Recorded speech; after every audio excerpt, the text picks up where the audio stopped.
বৃন্দ, আমাদের সাবেক চেয়ারম্যান সহ সম্মানিত নেতৃবৃন্দ, আমার সামনে উপস্থিত সকল প্রার্থী এবং আমাদের সম্মানিত মুরব্বিয়ান প্রিয় এলাকাবাসী, আসসালামু আলাইকুম ওয়া রাহমাতুল্লাহ। বক্তব্য দীর্ঘায়িত করার কোন সুযোগ নাই প্রাকৃতিক কারণে। আপনারা জানেন যে আমাদের প্রিয় নেতা জনাব তারেক রহমান দলকে সংগঠিত করার উদ্যোগ নিয়েছেন। পাশাপাশি দীর্ঘদিন আমরা এই 17 বছর আন্দোলন করে আমরা শুধুমাত্র একটা ভোটের জন্য আন্দোলন করেছি, আমরা ক্ষমতা যাওয়ার জন্য আন্দোলন করি নাই। সেই জন্য এই ভোট যতদিন না হবে ততদিন আমাদের সবাইকে রাজপথে থাকতে হবে, ঐক্যবদ্ধভাবে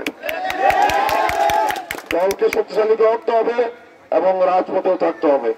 আপনাদেরকে মনে রাখতে হবে যে দলের স্বার্থ সবার আগে, ব্যক্তির চেয়ে দল বড়, দলের চেয়ে দেশ বড়। সেই জন্য দলের স্বার্থ আগে।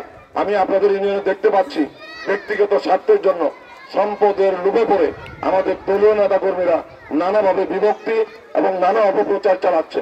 এটা আপনাদেরকে প্রতিবাদ করতে হবে, শক্তভাবে প্রতিবাদ করতে হবে এবং এটা কেউ করতে পারবে না, যত বড় নেতাই হোক। দলের বদনাম করার সুযোগ কারো নাই। আপনারা দেখবেন যে আমরা এটা দলের থেকে ব্যবস্থা নেব ইনশাল্লাহ। আমাদের এখানে একজন সম্মানিত নেতা আছেন, আমাদের আবুল হোসেন মাস্টার সাহেব, তিনি কমিটিতে অন্তর্ভুক্ত হতে পারেন নাই। আমি আজকে আপনাদের সামনে তাকে যুগ্ম আহ্বায়ক হিসাবে অন্তর্ভুক্তি করছি। আমাদের উপজেলা সদস্য সচিব সহ সকল যুগ্ম আহ্বায়ক তারা আছেন।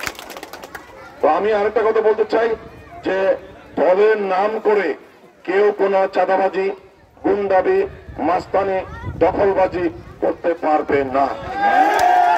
যে করবে সে মরবে। আমাদের কোনো দায় দায়িত্ব নাই, আমরা এই দায় দায়িত্ব নিব না। মোতাহার তালুকদারের সঙ্গে রাজনীতি করি, আমি যা খুশি করবো তাকে পরের দিনই দল থেকে বহিষ্কার করা হবে। পরিষ্কার কথা, কিন্তু আপনারা প্রতিবাদ করবেন, কেউ এই দায় দায়িত্ব নিবেন না, কেউ নেবেন না। যত বড় নেতাই হোক আপনারা এটার সঙ্গে আপনারা থাকবেন না। সেজন্য আমি আপনাদেরকে বলতে চাই যে কামারগাঁও ইউনিয়ন থেকে আপনারা এটা শুরু করবেন। প্রত্যেকটা ইউনিয়নেই যে আমাদের দল করে, আমাদের সঙ্গে রাজনীতি করে বলে যা খুশি তা করবে, এটা হইতে পারবে।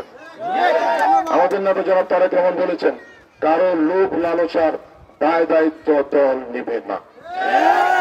অতএব আমি আপনাদেরকে অনুরোধ করবো যে ব্যক্তির চেয়ে দল বড়, দলের চেয়ে দেশ বড়। দলের স্বার্থ আগে। আমি কি পাইলাম না পাইলাম এই হিসাব আগে হবে না, দলের স্বার্থ আগে। যতদিন নির্বাচন না হবে, যতদিন বিএনপি ক্ষমতা না আসবে,